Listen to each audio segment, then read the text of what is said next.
We'll be going over the most popular DPS and their team variations for the new Memory of Chaos 12 so you can find out which teams are the best performing ones for your needs. And at the end, there will be a walkthrough on how to beat the final boss using an F2P Doctor ratio setup to get the max amount of cycles. And I'm curious, what team did you use the most so far in this Memory of Chaos? For me, it was these two teams. Also, if you're interested in some more free jades, the official hoyoverse is teaming up with Opera GX to provide some free rewards. So first, you can do that by downloading Opera GX for free. Then open the browser and click on the GX corner, which is on the top left-hand corner here. Scroll down a little bit. You'll then see the free Star Rail loot. Claim join to get it. Once you sign in, you should be able to grab your code. Wait, there's a Spy Family game coming out soon too? Man, this is why Opera GX web browser is goated. And I'm happy to announce that the Opera GX web browser is our official sponsor for this video. For my honest opinion, this browser has the best customization by far of any browser, with the ability to let you customize your colors, your themes, wallpapers, the amount of resources to use,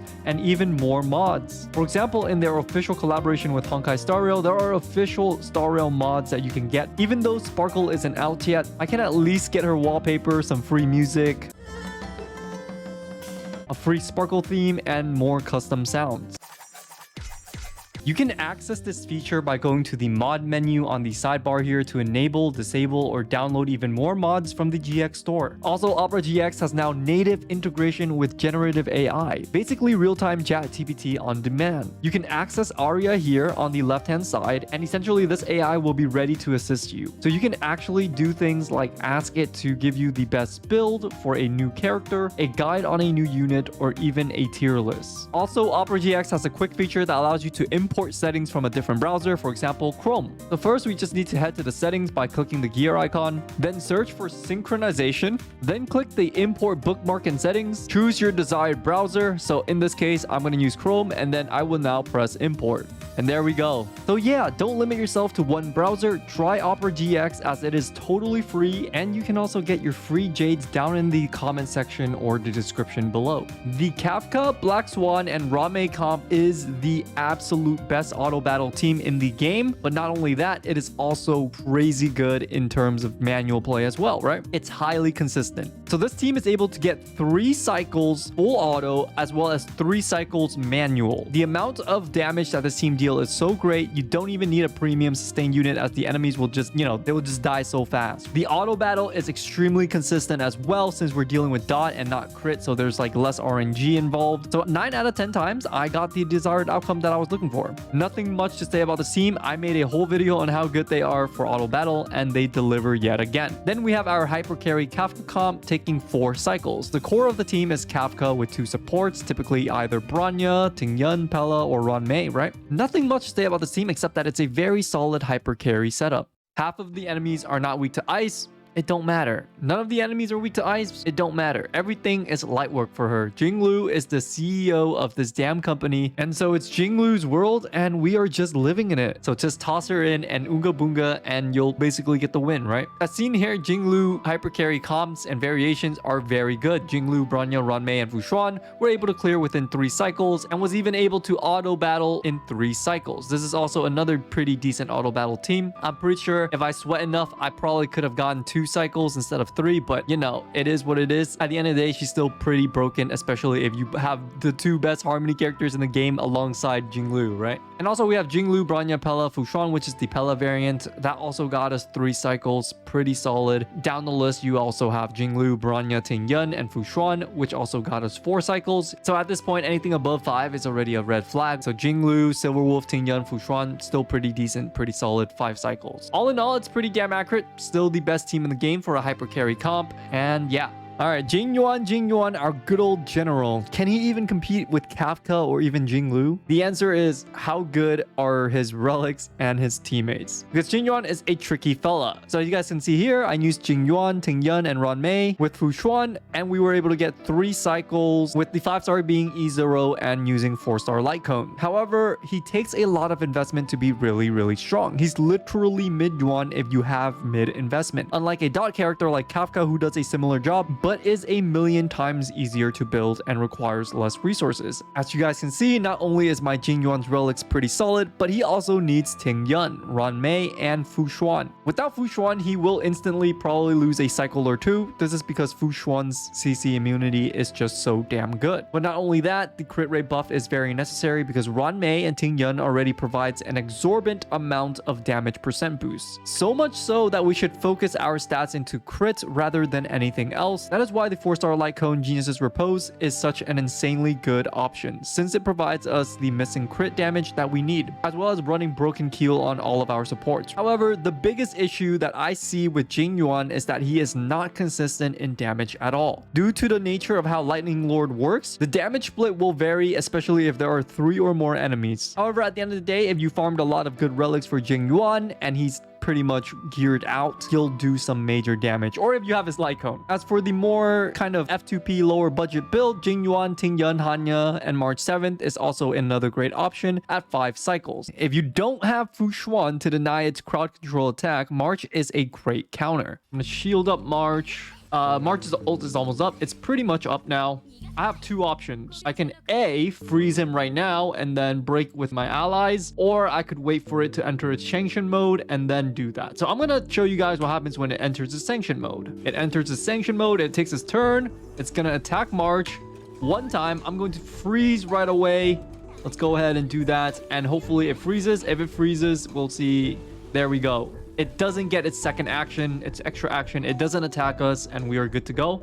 So there we go. Its sanction mode has been terminated. It didn't even take a enhanced attack.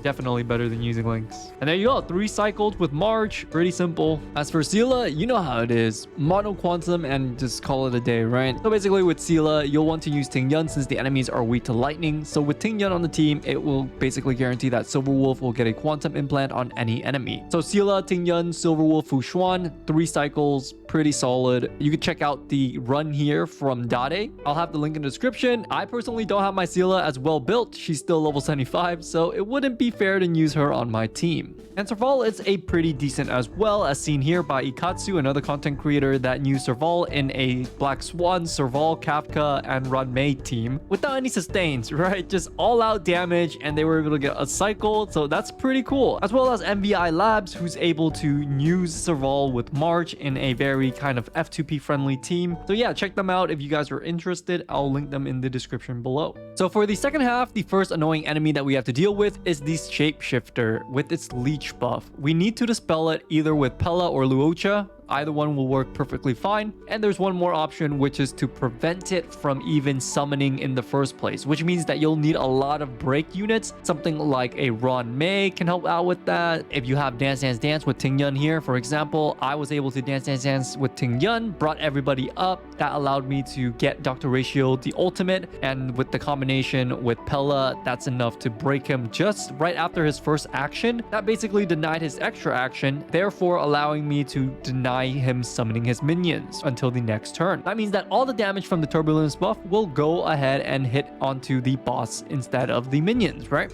Anything else will typically require a Herculean effort to set up, so it's kind of not worth it. And of course, the best sustain to use is Luocha, but by his sales number, I don't think many people are using him. Like many of you guys who skip Luocha, I don't have him either, so I'm mostly relegated to using Pela instead of him. However, other great options include Xuan, Boho, Fire MC, and Lynx. So Fire MC is perfect here, and you guys will see later in the example showcase of why Fire MC is so good, especially against the final boss. Okay, so let's start off with the auto battle teams for the second half that I found good success and consistency with. One of the best teams I found for auto battle is Dr. Ratio Comps. Initially, I was using this team of Dr. Ratio, Pela, Xuan, and Tingyun, but Tingyun was absolutely useless on the final boss, and since I wasn't running units that had AoE, Pela and Ratio would keep getting yoinked on the last phase, and it would pretty much kill the run. The one fix that I made that changed everything was that I replaced Tingyun with Asta, and on the very first attempt, It actually worked. And so we were able to fully auto Memory of Chaos on both halves in 20 cycles, 3 in the first and 7 in second, with a relatively low budget build. So here are the builds. Feel free to pause if you need it. Also, this run will be in the description if you want to see it. So yeah, that's it for the auto battles. I'm still pretty shook by how good Dr. Ratio is. As for testing of the other teams, I tried a fair few different variations of Dr. Ratio. And yes, disclaimer, my Dr. Ratio build is very mid. Your eyes might burn, but bear with me. However, substats are still more important than set bonuses. So that's why he's built like this. Even though, yes, his substats aren't that great either, it's still pretty doable. It's good enough, right? Like, not gonna lie, I see people with 80% crit rate and 200% crit damage on set with a 14% crit rate rope. Oh, yo, what about me, man? And also, this is why I prefer dot teams over crit teams, since crit is so RNG and it's just pretty hard to build overall, right? Hey, but he still got the job done. And from my experience, the team that I found the most success with was with Dr. Ratio, Tingyun, Pela, and Fire MC. If you were to replace Fire MC with Luocha, you can then replace Pela with Rod May, and then you could probably do this in like 4 or 5 cycles. The second team that I found to be very effective is Dr. Ratio with Asta, Pela, and a sustain like Fire MC or Xuan. Like I mentioned earlier, this was the team that I also used to auto battle. So yeah, overall, this team is pretty consistent, both manually and auto. So I like it a lot. And of course, I also even tried Blade with Dr. Ratio, Ron May, and that was pretty decent. It was pretty easy. It wasn't hard at all, and we were able to get it done within 7 cycles. So that was good.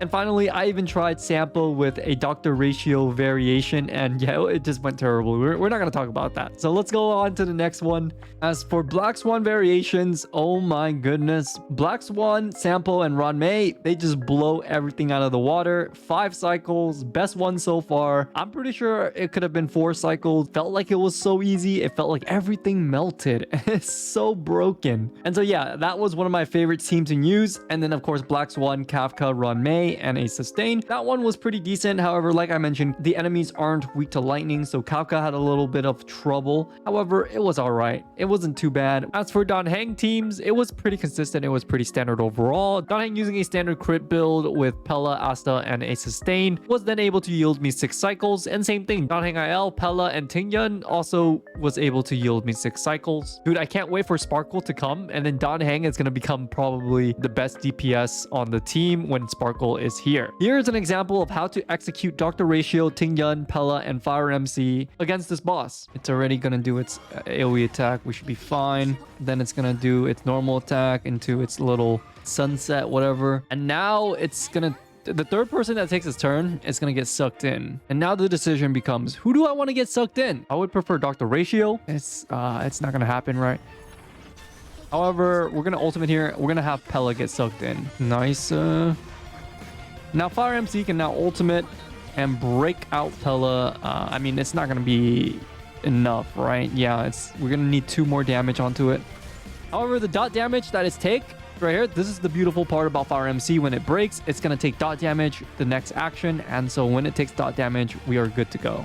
So we don't have to really do anything. Tingyun can break out the mob here. I'm going to ultimate with Dr. Ratio. Ow, we're going to take a little damage, but that's okay. And now Tingyun can do her job. Thank you, Tingyun. Appreciate it. And then the 2 people I want to get sucked in is Dr. Ratio and Tingyun, right? Now, I'm on normal attack because I want to save a skill point. Ultimate right away. It's going to give us 2 stacks. I'm going to build Taunt to build up a skill point here, so we could do more damage. Yeah, that's fine. Normal attack, and then Dr. Ratio should finish off here. Now we get our ultimate. I'm going to ultimate with Dr. Ratio right off the bat. That's because I want Dr. Ratio to be one of the guys that gets sucked in, as well as Tingyun. So I'm going to ultimate Tingyun onto Dr. Ratio. And now Pela is going to be able to discharge Dr. Ratio's 2 follow-up attacks. That's going to help out a lot here. And then we can basically get a free ultimate, right? Did that crit? It felt like that did not crit. That did no damage. Okay, I'm a normal attack here. And then I'm going to skill with Dr. Ratio. And we're going to taunt with Fire MC. And we should be good. We should be good. I'm going to go ahead and skill here. Pela's going to take an AoE attack, so that should be good for us. We're going to ultimate. And there we go. Break here. But that's fine. It takes the dot damage. So now we are able to get back into reality and deal some damage here. Yeah, let's go here. Wait for Pela to take his turn. And then we can ultimate with Dr. Ratio. We can afford a skill here. We can afford a skill here. Totally fine. And then skill here. Bam! Into a normal attack. Into a skill with Dr. Ratio. And this mob should die. And it should die now. 21 cycle, baby. That was somewhat a mistake. I'm not gonna lie. I should have ultimate with Dr. Ratio first. But it's fine. It's dead. 21 cycles. There we go. 6 cycles that it took us. Not bad at all. The second team, we have Dr. Ratio, your standard F2P Dr. Ratio using the Cruising of the Stellar Sea, traces 1099, relics, whatever gives me good substat, and 2-piece Duke, right? And yeah, relics, pretty decent substats, except for the rope and sphere, which are kind of mid, but it's all right. It's all right. Eidolon's Azure, Tingyun. I love Tingyun with Dance Dance Dance. I think Dance Dance Dance is pretty OP. 9, 11, 11, and relics running 4-piece Withering Snow because we're Fire MC, so I don't want her to die. Just a healing a little bit, right? Speed, HP, and energy regen. Eidolons, and of course we have Pela. Your typical Pela build. Resolution as Pearl Sweats. Traces, max ultimate. Everything else is whatever's, right? And then 4-piece Withering Snow as well. Just for the defensive capabilities there. Energy regen rope and Eidolons. And then Fire MC, very tanky. I like to run Fire MC with Landau's Choice because I don't want anyone else to take damage. We have our traces 10, 10, and 5. Relics, 2-piece plus 2-piece. Just whatever gives good stats. And energy regen. Eidolons, there we go. And our March, of course. Running the light cone, day 1 of my new life. Traces 1155, relics 4-piece eagle. Yeah, I mean, it is what it is, guys. It is what it is. Effective red body, speed, defense, energy regen. I'm the greatest 4-piece eagle shill in America. Eidolons. So my takeaway from this, Dr. Ratio is the absolute best character that they have given us for free. Genshin is quaking in their boots. Jinglu is the CEO of this damn company. And Jing Yuan is still mid. No, I'm just kidding. Jing Yuan is not mid. All right, subscribe for more. Bye, bye. See ya, bye.